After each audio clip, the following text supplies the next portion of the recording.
जय श्री राम। हर हर महादेव शंभो। नीलाम्भुजश्यामलिकोमलाङ्गं सीता समारोपितवामभागं पाणौ महासायं चापं नमामि रामं रघुवंशनाथं। नमामि रामं रघुवंशनाथं। बोलिए श्यावर रामचंद्र महाराज की जय। कहते हैं भाई के समान कोई शत्रु नहीं और भाई के समान कोई मित्र नहीं है।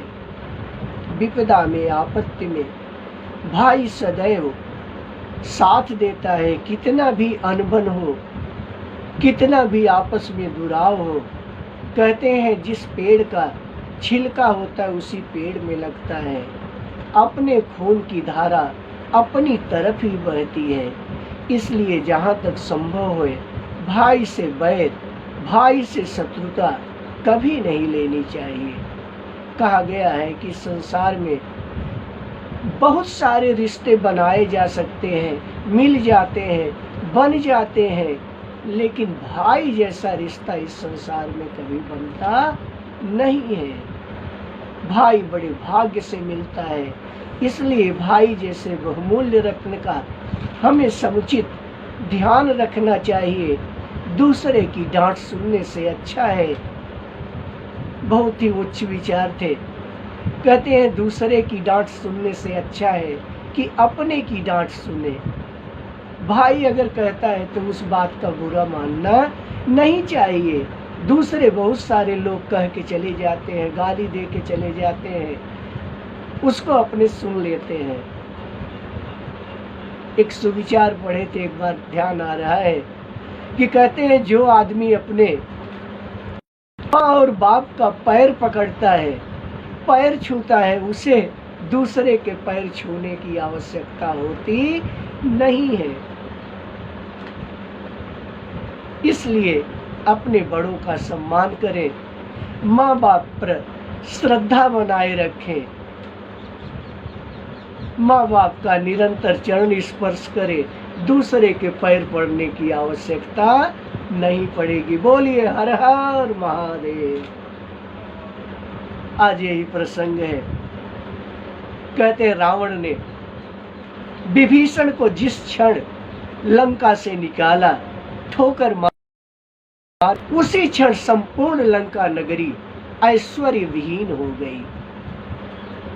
सबका सौभाग्य जो था दुर्भाग्य में परिवर्तित हो गया। कहते हैं रावण विहीन हो गया, अभागा हो गया, ऐश्वर्यहीन हो गया। क्योंकि भाई अगर साथ में है तो एक बाहुबल होता है। कहते हैं भाई हमारी भुजा के समान है। जब तक विभीषण लंका में था, अगर सज्जन परिवार में है, परिवार में पता नहीं ये परिवार अपना है, किसके भाग्य से चलता है, किसके भाग्य से ऐश्वर्य विकसित होता है, किसके भाग्य से धन संपत्ति में विकास होता है, ये कोई जानता नहीं है। परिवार में सब लोग कर्म करते हैं अपना, सब लोग अपने अपने काम में लगे रहते हैं। किसके भाग्य से, किसके निमित्त से, किसके लक्षण से परिवार में उन्नति हो रही है, ये कहा जा सकता नहीं है। लेकिन जैसे ही विभीषण को रावण ने लंका से निष्कासित किया, उसी समय लगता है जैसे रावण के ऊपर, लंका के ऊपर आपत्तियों का प्रहार शुरू हो गया।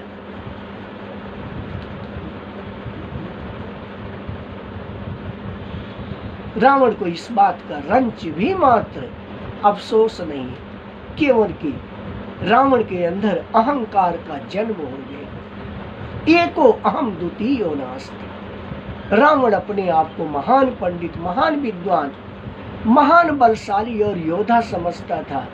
जासुके चलत कूर कूरम लचत दिपाल धरकत धरा धसकत कपाही है। सोई नाम रावण नसावन जगत मोड़, मोहि नहीं जाने तो अनारी दिग तो वही है। रावण तो यहाँ तक जानता था, कहता था हमारे समान कोई विश्व में, तीनों लोक में कोई योद्धा नहीं है। चलत दशानन जोलत अवनी, रावण जब अपनी सेना के साथ चलता था पृथ्वी कांपने लगती थी। यह से रावण का प्रभाव था।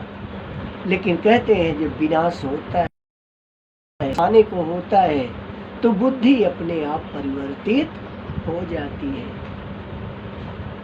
राम जैसे मर्यादा पुरुषोत्तम, क्षण क्षण में व्यापी, फिर भी सोने के मृग के ऊपर लालायित होते हैं। सीता के कहने पर राम स्वर्ण मृग के पीछे जाते हैं, ये कहा गया है, सुभाषित में है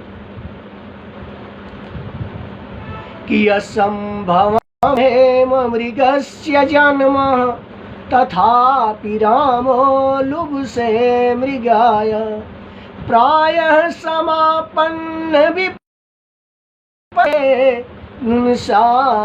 श्याम मलिनी भवन्ति।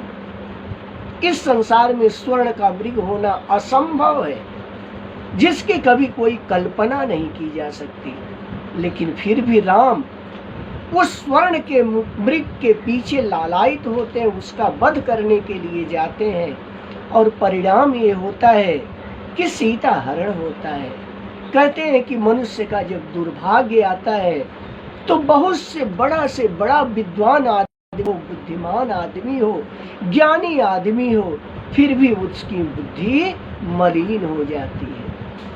तो रावण जैसा ज्ञानी, रावण जैसा पुरुषार्थी, तीनों लोक का विजयी, सुर असुर गंधर्व पर राज करने वाला लंकापति राजा रावण आज से विहीन हो गया। कारण क्या? कि उसने अपने भाई को अपने से त्याग दिया। लंका में अगर कोई भक्त था तो वो विभीषण था। पूरी लंका स्वर्ण की थी, सोने की थी। आज जरा सा सोना आदमी पा जाए तो पागल हो जाए। सोना मनुष्य को पागल कर देता है। इस स्वर्ण के पीछे जो जो पड़ा, उसकी सुख और शांति संपूर्ण नष्ट हो गई। बोलिए प्रेम से श्री रामचंद्र महाराज की जय। रावण उसी सोने की लंका में सोता है। संपूर्ण लंका नगरी रात में सोती है, लेकिन जगता कौन है? भक्त विभीषण जागते हैं। लंका जैसी नगरी में जागने वाला कोई है तो वो विभीषण है।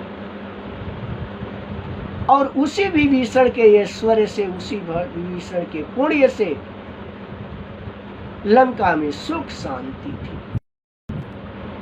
कहते हैं जहां जिस घर में, जिस राज्य में भगवान का स्मरण हो, वहां कैसे कोई कष्ट आ सकता है। लेकिन जब लंका में स्मरण करने वाला, भाव भगवान को याद करने वाला उनका भक्त ही नहीं है, तो फिर लंका का विनाश संभव है। कोई उसको रोक सकता नहीं है। जब ही विभीषण प्रभु पही आए, पाछे रावण दूत पठाए। जब विभीषण प्रभु पही आए, पाछे रावण दूत पठाए। विभीषण को लंका से निष्कासित करने के बाद रावण मन में विचार करता है, क्रोधवश, अहंकारवश विभीषण को लंका से निष्कासित तो कर दिया, लेकिन उसको इस बात का ज्ञान था कि जरूर ये हमारा भाई हमारी दुश्मन से मिलेगा। क्योंकि अगर घर का भाई अपनी भुजा अपने से टूटती है। कहते हैं भाई, अगर अपने से दूर जा रहा है तो उसी समय हम बलहीन हो जाते हैं। रावण अपने भाई विभीषण को त्याग करके चिंतित होता है और अपने गुप्तचर सुक और सारन को उसके पीछे लगा देता है कि जाओ, इसके पीछे पीछे जाओ कि ये जाता कहाँ है और इसके एक एक पल की खबर, ये हमारे किस तरह कहाँ जा रहा है, किससे मिलता है, किससे करता है, इस की सूचना हमें देते रहना। तो सुक और सारन भेष बदल करके हैं और रामादल में जाते हैं।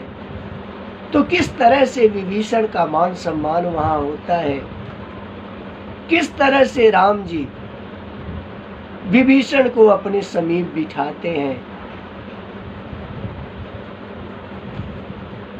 ये कथा आप आगे श्रवण करेंगे। बोलिए प्रेम से श्री रामचंद्र महाराज की जय। हर हर महादेव शंभो।